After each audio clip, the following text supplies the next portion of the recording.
Assalamualaikum warahmatullahi wabarakatuh. Kembali lagi bersama saya Deviana Tamarin dalam video yang ketiga. Nah, dalam video yang ketiga ini kita akan membahas tentang penyusunan neraca saldo serta nanti dilanjutkan dengan penyusunan ayat jurnal penyesuaian ya. Nah, ini sudah saya buka file Excel yang kemarin yang sudah kita susun sampai buku besar. Selanjutnya pada penyusunan atau penulisan neraca saldo ini kita akan mengcopy dari sheet akun ya, account sini akan kita copy dulu ya. Move or copy to end, create a copy. Oke. Nih di sini kita ganti namanya menjadi neraca saldo ya. Nih. Kita kasih header dulu ya di sini.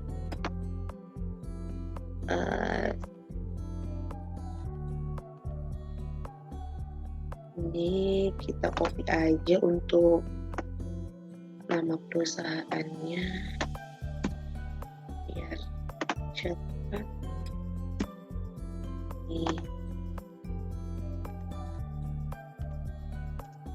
Ini tinggal kita ubah ya, jadinya di sini neraca saldo ya. Neraca saldo.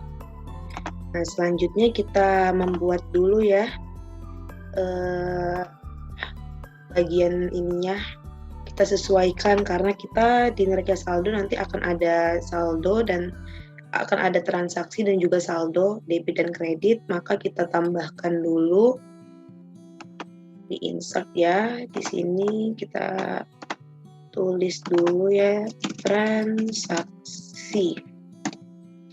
Lalu kita tulis saldo. Ini debit dan kredit. Debit dan kredit. Ini kita rapihkan tulisannya.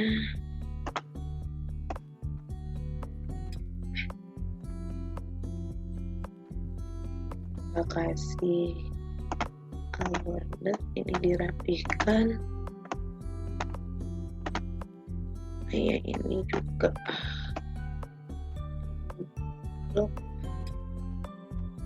Ya, ini kita kasih border juga ya biar dia cantik di sini ya.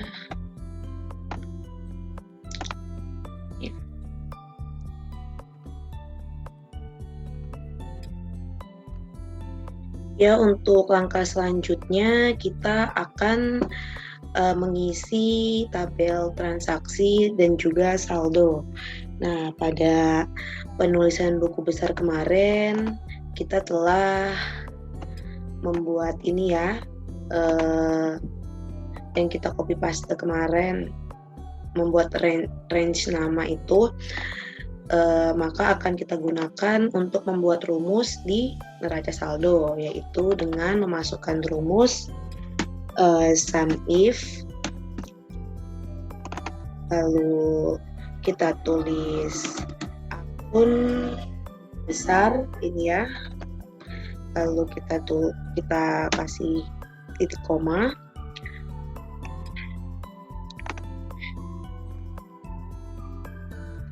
Lalu kita klik di bagian kas sini ya, B8, lalu titik koma lagi, kita tulis karena ini transaksi di debit, maka kita tulis di debit buku besar. Nih, kita tutup kurung. Nih, dia akan keluar hasilnya sama seperti yang ada di buku besar nih ya. Kalau udah kita tarik aja sampai bawah. Ya. Untuk selanjutnya kita buat juga yang ada di kredit ya. Ini kita perbesar biar tidak mepet ya tulisannya. Ini yang dikredit sama rumusnya sum if, lalu akun buku besar, terus titik koma, kita klik kas atau B8, lalu kita tulis karena ini transaksi kredit maka ditulisnya kredit ya. Nih, dia hasilnya keluarnya sama ya 910 500. Kita tarik sampai bawah. Lalu ini kita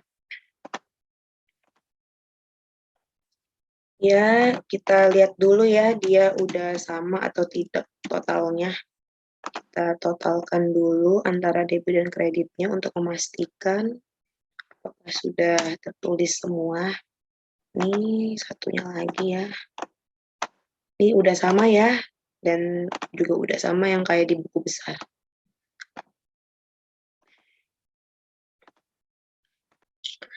Lalu untuk langkah selanjutnya kita akan mengisi yang bagian saldo. Nah, untuk mengisi bagian saldo ini kita perlu memasukkan rumus, yaitu rumusnya sama dengan if jika debit, ya debit yang di kolom C8 lebih besar daripada kredit, nih titik koma atau maka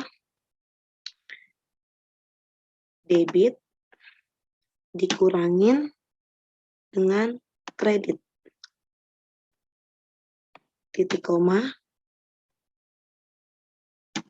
0. Ya, ini ya hasilnya. Kita tarik ke bawah.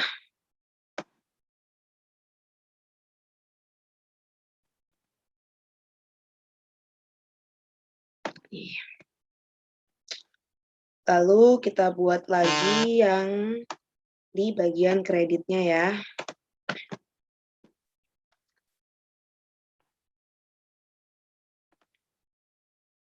Bentar. Untuk di bagian kredit ini rumusnya sama memakai if juga jika, tapi kita tulisnya yang pertama adalah diklik di bagian kredit. Kredit lebih besar daripada debit, titik koma atau maka kredit dikurangi dengan debit, titik koma 0 tutup kurung ya, ini 0 kita tarik sampai ke bawah ya. Ini kita jumlahkan juga ya, tidak usah, kita langsung di sini aja ya. Ini ya hasilnya udah sama 13.460.500.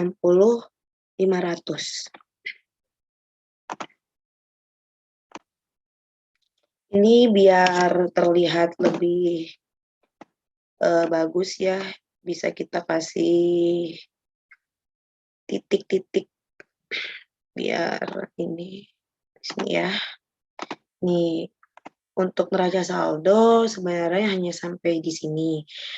Untuk langkah selanjutnya kita akan menyusun ayat jurnal penyesuaian. Pada ayat jurnal penyesuaian ini kita bisa mengcopy menggunakan jurnal umum ya, biar nanti kita tinggal masukin rumus aja pas mengetikkan nama akun. Kita copy dulu ya yang di jurnal umum, move to end, create a copy, oke. Kita ganti menjadi jurnal penyesuaian ya. Penyesuaian. Ini kita ini headernya ya sampai sini. Biar terlihat bagus. Kita sesuaikan dulu.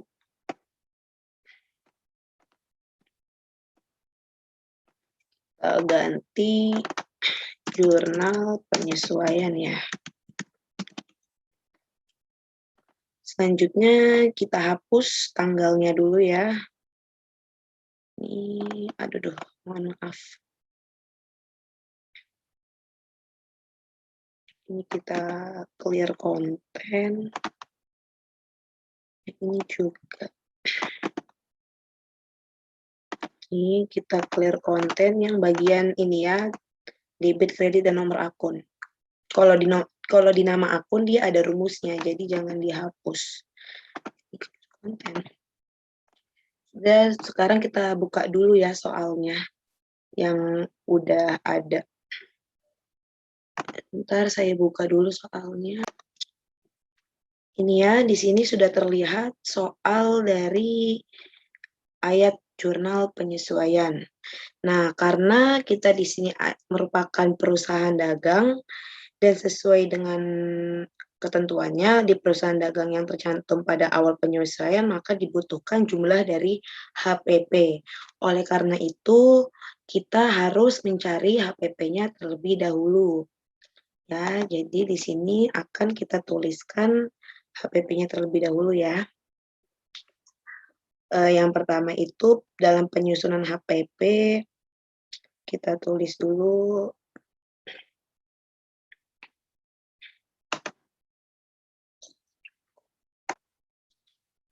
di sini ya, kita tuliskan dulu cara mencari HPP-nya. Untuk mencari HPP yang pertama kita ketikkan persediaan awalnya dulu ya, berapa. Ini merupakan rumus dari mencari HPP. Di sini persediaan awal bisa kita lihat dari neraca saldo. Mohon maaf ini ada salah ketik nama, diganti neraca saldo. Ini ya, persediaannya ini 120 ya. Ini kita tuliskan di sini 120.000. Ini persediaan awal. Lalu selanjutnya kita totalkan dulu pembelian bersihnya ya. Pembelian bersih. Dalam pembelian, untuk mencari pembelian bersih ini, kita memerlukan yang pertama adalah saldo dari pembelian, terus dikurangi dengan potongan pembelian, lalu dikurangi lagi dengan retur pembelian, lalu di sini ada pengangkutan pembelian, biaya angkut ya di sini atau pengangkutan, biaya angkut pembelian. Ini kita tuliskan ya. Pembelian itu neraca saldo berapa nih pembeliannya? 3824 ya. 3.824.000. Lalu ada potongan pembelian di neraca saldo, potongan pembeliannya sebesar 210.500. 210.500. Selanjutnya di retur pembelian itu ada 275 ya returnya ya. 275.000. Lalu di biaya angkut pembelian ada berapa nih? 510.000 ya. Biaya angkut pembelian 510.000. Selanjutnya ini kita hitung, yang ini kita hitung. Yaitu sama dengan pembelian dikurang dengan potongan pembelian dikurang dengan retur, lalu ditambah dengan biaya angkut. Nih, hasilnya 3.848.500. Ini blok dulu ya. Biar rapi.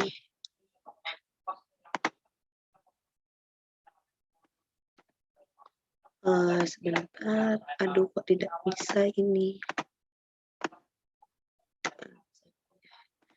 Lalu selanjutnya kita akan menghitung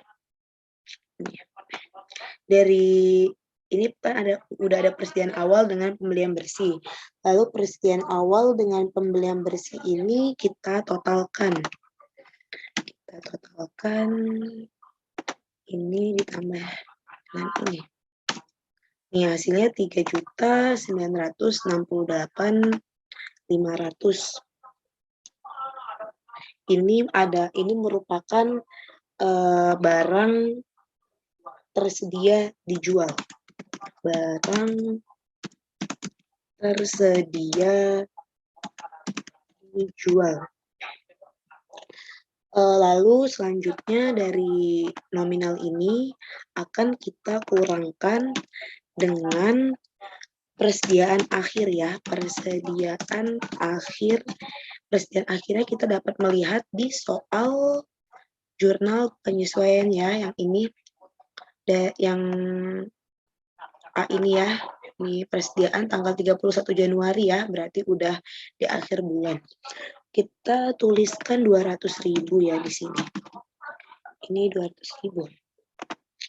Nah, maka dari pengurangan ini kita kurangkan dulu ya. Ini dikurang dengan ini. Ini merupakan hasil dari harga pokok penjualan. Harga pokok penjualan ya di sini. Ini diperoleh hasil. Ini ya, kita sudah memperoleh hasil harga pokok penjualannya. Untuk langkah selanjutnya kita akan mengerjakan transaksi di jurnal penyesuaian karena HPP-nya sudah kita ketahui. Yang pertama transaksi yang A ya, ini yang ada di soal sebelah kanan saya. Dari hasil perhitungan fisik persediaan tanggal 31 Januari sebesar 200 juta. Maka kita tulis dulu tanggalnya ya di sini ya. 31 Januari. Semuanya sama, ini 31 Januari ya. Tanggalnya di sini. Maka kita yang pertama ada HPP-nya ya. Kita masukkan dulu HPP-nya, nomor akun 610 di debit. Jadi HPP-nya 3.768.500. 3.768.500. Besar. Selanjutnya akunnya yaitu 140 persediaan. Persediaannya 200.000 ya. Persediaan akhir.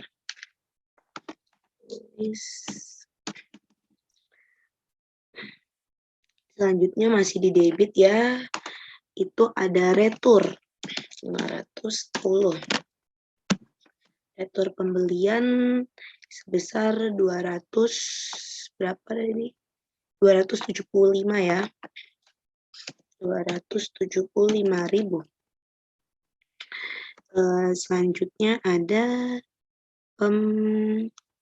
potongan pembelian ya. 420. Besar 210.500. Lalu sekarang transaksi yang dikredit. Yang dikreditkan itu ada pembelian besar 3.824. Ini ya. Dari sini ya.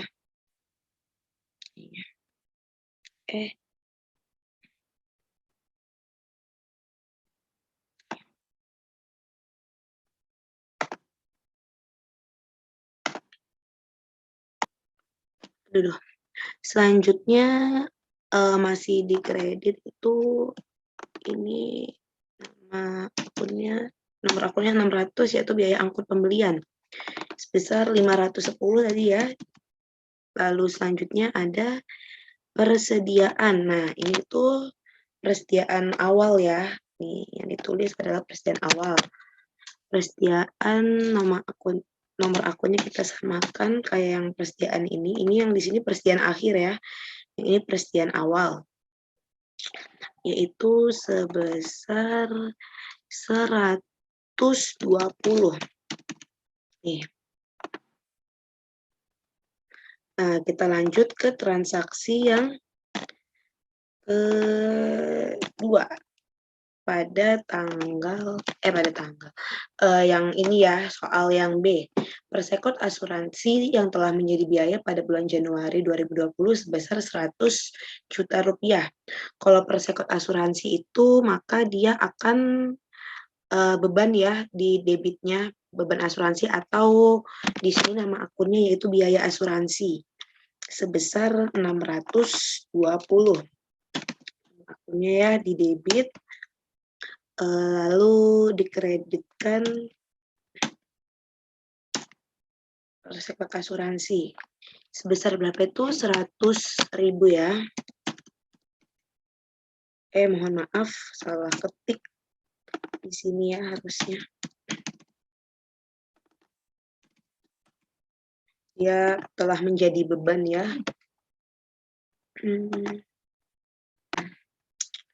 Lalu selanjutnya transaksi yang C, bahan habis pakai yang masih tersisa 30 juta. Nah, kalau masih tersisa ini berarti kita kurangkan dengan saldo yang ini ya, yang bahan habis pakai yang di neraca saldo. Karena dia masih tersisa, sedangkan yang ditulis di sini adalah yang nanti menjadi yang sudah terpakai ya. Kalau masih tersisa berarti kita kurangkan dulu, mana ini? Bahan habis pakai ini kan 150 ya awalnya ya. Karena dia tersisanya 130, maka karena dia tersisanya 30.000, maka 150.000 dikurangi dengan 30.000 atau 30 juta. Berarti hasilnya adalah 120 ya. Untuk nama akunnya yaitu berarti biaya habis pakai atau beban habis pakai dan juga bahan habis pakai. Kita lihat nomor akunnya di sini. Bahan habis pakai 130 dengan biaya 130 dengan berapa ini biaya habis pakai? Nomor akun 615. 615 dengan 130. Ya. Selanjutnya di transaksi yang D, bangunan disusutkan sebesar 100 juta rupiah. Ketika bangunan disusutkan, maka dia akan menjadi beban, yaitu biaya penyusutan bangunan. Biaya penyusutan bangunan, nomor akunnya adalah 616 dengan dikreditkan akumulasi penyusutan bangunan. 616 dengan 181 ya. 616 181. Ini kita perbesar. Nih. Ini berapa? 100 juta ya, atau 100.000 kita tuliskan di sini. Selanjutnya transaksi selanjutnya ini kita kasih tanggal dulu ya biar enggak ini tidak terlewat tanggalnya. Selanjutnya kita ke transaksi yang E. Transaksi E ini dia mirip saja dengan yang D ya. Kalau yang ini penyusutan peralatan kantor, maka nama akunnya biaya penyusutan peralatan kantor dengan akumulasi penyusutan peralatan kantor. Kita lihat nomor akun. Biaya penyusutan 617 dengan 191, 617, 191. Di sini 65 juta ya. Ini 65.000 ditulisnya.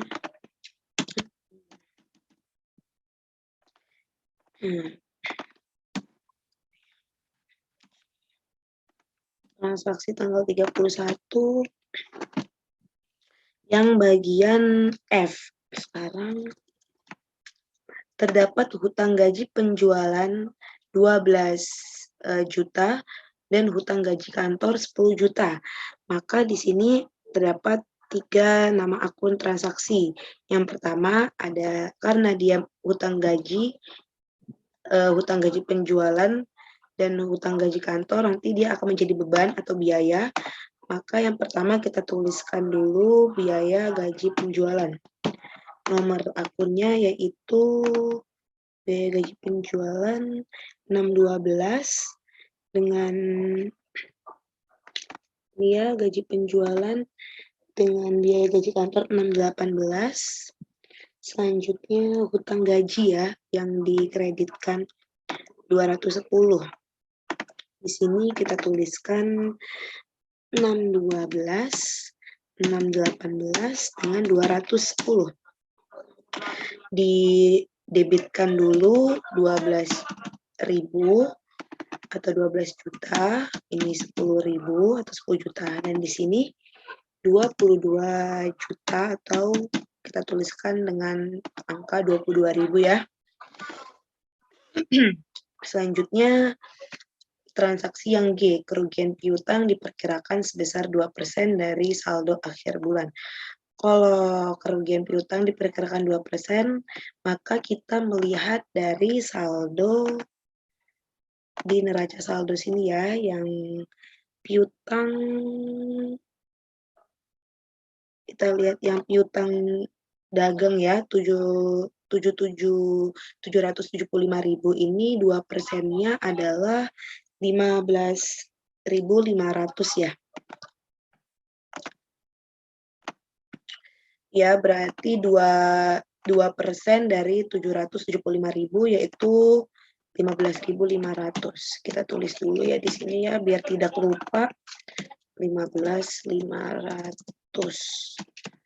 Nama akunnya adalah biaya kerugian piutang dengan cadangan kerugian piutang. Kita lihat nomor akunnya, biaya kerugian piutang 611 dengan cadangan 121. 611 121. Ini kita tulis tanggalnya di sini ya. Nih. Lalu sekarang transaksi yang terakhir. Biaya sewa yang dibebankan adalah 150 juta. Maka dia akan menjadi beban ya, biaya sewa dan dikreditkan hutang sewa. Biaya sewa itu nomor akunnya berapa? Kita lihat dulu. Biaya sewa 619 dengan hutang sewa. Hutang sewa 220. 619 dengan 220. Didebitkan biaya sewanya 150.000 dan hutang sewanya 150.000. Ya, ini udah semua ya, kita tulis transaksinya. Sebentar, saya stop screen dulu yang bagian soalnya. Ini kita hapus saja ya. Yang ini biar lihatnya bagus. Ini udah semua. Tinggal kita rapihkan ya, kita kasih border. Ini kita rapihkan. Nah, ini udah selesai ya untuk penjelasan dari neraca saldo, dan penulisan ayat jurnal penyesuaian. Nah, ini udah cukup sekian video saya pada kali ini. Nanti akan dilanjutkan di video selanjutnya, yaitu untuk penyusunan neraca lajur. Kurang lebihnya mohon maaf. Wassalamualaikum warahmatullahi wabarakatuh.